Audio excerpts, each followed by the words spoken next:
We are learning more about the man police say shot and killed Cleveland police officer Jamison Ritter. Records show the accused murderer had a criminal history and there were questions surrounding his mental health. 19 investigator Mike Mason now with our story. We know Hardy was ordered by a judge to undergo a psychiatric evaluation last year. And when police tried to serve a warrant on him last week, he was known to have mental health issues.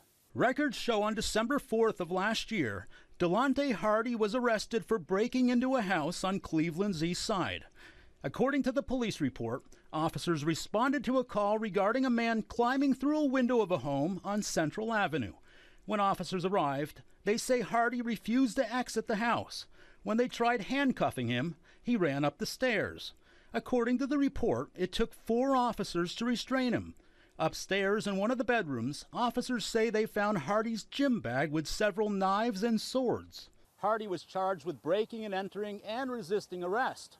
Records show he was released on bond a week later, but a judge did order him to undergo a psychiatric evaluation. Then, this past April, his charges were dismissed.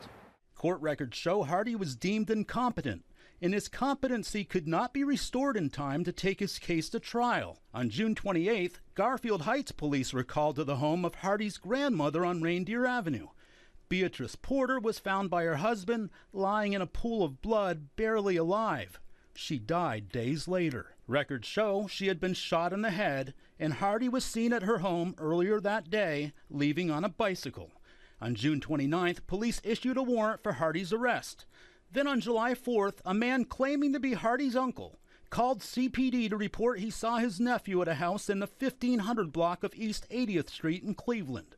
He warned police that Hardy was armed with a gun and was wanted for his grandmother's shooting. Dispatchers confirmed Hardy was considered armed and dangerous with violent tendencies and was known to be schizophrenic. But no one could have predicted what was about to happen as Officer Ritter responded to that call. Hardy is charged with aggravated murder. His preliminary hearing is set for July 17th. In Cleveland, Mike Mason, 19 News. Well, you can still leave your condolences for Officer Ritter on cleveland19.com. We are going to send them to his family and the Cleveland Police Department.